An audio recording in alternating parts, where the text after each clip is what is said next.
येथे उपस्थित सर्व पोलीस अधिकारी वर्ग, सत्कार मूर्ती, कुटुंबीय, नातेवाईक तसेच पाहुणे मंडळी, हितचिंतक आणि सर्व क्षेत्रातून आलेले मान्यवर सर्वांना माझा नमस्कार. आजचा दिवस विशेष आणि थोडा भावूक आहे. कारण आज आपण माझ्या सासूबाई श्रीमती उज्ज्वला दशरथ गायकवाड यांच्या सेवापूर्ती समारंभाला जमलो आहोत, ज्यांनी आपल्या आयुष्यातील एक मोठा भाग समाजाच्या सुरक्षेसाठी आणि न्यायासाठी समर्पित केलेला आहे. आपल्याला पोलीस म्हटल्यावर डोळ्यापुढे उभा राहतो तो खाकी वर्दी, डोक्यावर पोलीस टोपी आणि हातात काठी घेऊन गंभीर रागीट चेहऱ्याचा व्यक्ती. आपल्या मुलींना पाठीशी घेऊन जीवनाशी दोन हात करणाऱ्या पोलीस मातेचं हे रूप वेगळंच आहे, जे प्रेम, ममता, शौर्य, धाडस या सर्वांचा संगम आहे. आज फक्त सेवापूर्ती समारंभ नाही, तर एक आई, एक पोलीस, एक योद्धा स्त्रीच्या संघर्षमय पण तेजस्वी प्रवासाचा गौरव करण्याचा दिवस आहे. म्हणूनच आजच्या या सेवापूर्ती कार्यक्रमाची संकल्पना आहे सन्मान सेवेचा, गौरव एका पोलीस मातेचा. पोलिसाची नोकरी ही किती कठीण नोकरी आहे हे लहानपणापासून पाहत आलो आहे. माझे चुलते पोलीस खात्यात नोकरी करत होते. वर्क लाईफ बॅलन्स असं काही नसतं.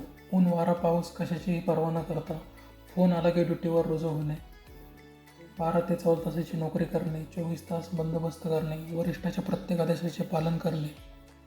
तुम्ही आजारी आहे, मुलांच्या शाळेत जायचे आहे की वैयक्तिक काही प्रॉब्लेम आहे, हे सगळे बाजूला ठेवून तुम्हाला कामाला प्राधान्य द्यावे लागते. ऊन वारा पाऊस कशाचीही पर्वा न करता 24 तास कधीही रात्री अपरात्री ड्युटीवर रुजू व्हावे लागते. 1980 ते 90 हा काळ खरा संघर्षमय काळ होता. त्या दशकातली परिस्थिती काय होती हे वडीलधारी मंडळीत चांगल्या प्रकारे सांगू शकतात. दळणवळणाची साधने कमी होती, आधुनिक सोयी नव्हत्या. जिथे पोटाचा प्रश्न होता तिथे ग्रामीण भागातून शिक्षण घेऊन नोकरी करणे म्हणजे सामान्य कुटुंबासाठी एक मोठी गोष्ट. त्यातही एकत्र कुटुंबात जिथे शेती किंवा मजुरी हे एकमेव उपजीविकेचे साधन असताना शिक्षण पूर्ण करून नोकरीला लागणे हे कठीण असायचं. अशा बिकट परिस्थितीतून पारगावसारख्या दुष्काळी गावातून माझे सासरे पोलीस खात्यात, तर त्यांचे दोन्ही बंधू आर्मी आणि शिक्षण खात्यात रुजू झाले. 1988 साली मामींचे लग्न झाले. पोलीस खात्यात असताना सासऱ्यांचे डिसेंबर 1990मध्ये अपघाती निधन झाले. त्यावेळी एक मुलगी वर्षाची तर एक मुलगी पोटात होती. नियतीपुढे कोणाचे काही चालत नाही. मोठे आभाळच त्यांच्यावर जणू कोसळले. एवढा मोठा प्रसंग ओढवल्यानंतर एक आई त्यातून सावरून काय करू शकते याचे एक आदर्श उदाहरण आज मामींनी घालून दिले आहे. त्यांना पाहून नेहमीच आशिष राणी लक्ष्मीबाई यांची आठवण येते. त्यांनी आपल्या मुलींचा सांभाळ करून शौर्य आणि धाडसाने कठीण प्रसंगाला तोंड दिले. आज आपण पाहतो की काम करून मुलांना सांभाळणे हे महिलांसाठी किती कठीण आहे, आणि त्यातही एकल आई पालक असताना आणि पोलीसमध्ये काम करताना किती तारेवरची कसरत करावी लागली असेल हे त्यांच्याशिवाय कोणीच सांगू शकत नाही. त्या एकल पालक असूनही दोन्ही मुलींचा सांभाळ करताना त्यांनी कधीही कोणती तक्रार केली नाही. घरातील सर्वजण, सासूबाई, दीर, भाऊ, तात्या तसेच माहेरचे त्यांना खंबीर साथ मिळाली. दुःखाला कवटाळून न बसता पोलीस खात्यात भरती झाल्या. अवघ्या 3 महिन्यांच्या लहान मुलीला घरी ठेवून कामावर जावे लागले. दोन्ही मुलींसाठी आबाळ बनून वडिलांची जागा घेतली तर आईचेही प्रेम दिले. अशा दुहेरी भूमिका पार पाडताना स्वतःचं दुःख लपवून त्यांनी नेहमी मुलींसाठी हास्याने जगल्या. त्यांनी आपले पूर्ण आयुष्य आपल्या 2 मुलींचे भविष्य त्यांच्या नावाप्रमाणे उज्ज्वल करण्यासाठी व्यतीत केले आहे.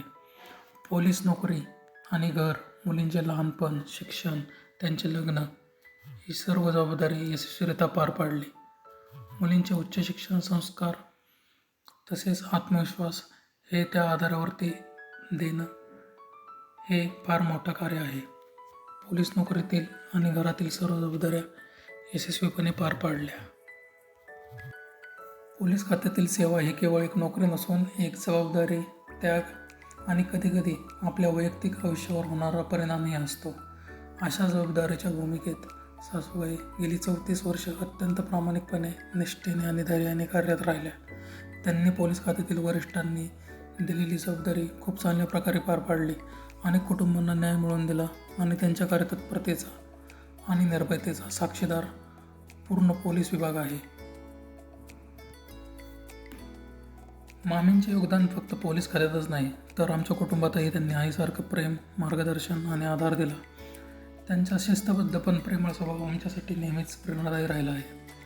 आज त्यांच्या सेवानिवृत्तीच्या निमित्ताने आम्ही अभिमानाने सांगू शकतो की त्या एक यशस्वी पोलीस अधिकारी, एक आदर्श आई, सासू आणि एक आदर्श आजी म्हणून आपलं कर्तव्य समर्थपणे पार पाडत राहिले आहेत. आज या सेवापूर्ती कार्यक्रमाच्या निमित्ताने मला आमचे चुलते श्री प्रल्हाद वाघ बाप्पू यांच्याबद्दल थोडे बोलायचे आहे. पुणे शहर पोलीसमध्ये त्यांनीही 32 वर्षे सेवा बजावली. आम्हा सर्व भावंडांना शिक्षण दिले आणि योग्य दिशा दाखवली. त्यांची साथ आणि पाठीवर दिलेली थाप आम्हाला आयुष्यभर प्रेरणा देत असते. आज आम्ही जे काही आहोत त्यामागे त्यांचं निस्वार्थ प्रेम आणि खंबीर पाठिंबा आहे. आमच्यासाठी ते केवळ एक काका नाहीत, तर ते आमचे खरे हिरो आहेत. आज या सेवापूर्ती कार्यक्रमाच्या निमित्ताने मला ज्यांना कधीही सेवापूर्ती समारंभ झाले नाही असे आमचे मोठे चुलते दादा, वडिलांना आणि आई यांनाही खूप खूप धन्यवाद द्यायचे आहेत. त्यांनी संपूर्ण आयुष्य कष्ट करून सर्वांना चांगले संस्कार आणि शिक्षण दिले. आमच्या शेतकरी कुटुंबात आज 2 इंजिनियर, 1 डॉक्टर आणि सर्वजण उच्च शिक्षित असणे ही एक अभिमानाची गोष्ट आहे. ही सर्व दादा आणि बाप्पूंची पुण्य आहे. मामी, आपण आज सेवानिवृत्त झाला आहात. तुमचं आयुष्य हा संघर्षाचा, सेवाभावाचा आणि प्रेमाचा झेंडा आहे, जो आम्हाला सतत प्रेरणा देतो. तुमचं पोलीस खात्यातील योगदान अमूल्य आहे, पण आमच्या घरातील तुमचं स्थान अजोड आहे. तुम्ही आई म्हणून, महिला म्हणून, अधिकार म्हणून जे साध्य केलं त्याचा सर्वांना आम्हाला अभिमान आहे. आता वेळ आहे स्वतःला वेळ द्यायची. आता वेळ आली आहे स्वतःला वेळ द्यायची. आता आपल्याला लवकर उठून डबा करणे, ड्युटीवर जाणे हे नसणार आहे. या सेकंड इनिंगमध्ये आपण स्वतःला वेळ द्या. आपल्या आरोग्याची काळजी घ्या. ज्या आपल्या इच्छा अपुऱ्या राहिल्या आहेत त्या पूर्ण करा. सेवापूर्ती समारंभानिमित्ताने मला युक्त होता आले याबद्दल मी आभारी आहे. आज या अत्यंत महत्त्वाच्या जीवनाच्या टप्प्यात आपण पोलीस खात्यातून पोलीस उपनिरीक्षक या पदावर सेवानिवृत्ती होत असताना आपण 34 वर्ष पोलीस खात्यात देशाची, समाजाची सेवा केली. आता तुमच्या व्यक्तिगत आणि कौटुंबिक जीवनात एक नव्या अध्यायाची, नव्या प्रकारे सुरुवात सुरू होईल, ज्यामध्ये तुम्ही स्वतःला जास्त वेळ द्या. तुमच्या पुढील आयुष्यासाठी सर्वजण मनपूर्वक शुभेच्छा देतो की तुम्हाला उत्तम आरोग्य, आनंद आणि समृद्धी लाभो आणि तुम्हाला सेवानिवृत्तीच्या खूप साऱ्या शुभेच्छा देतो. जय हिंद, जय महाराष्ट्र.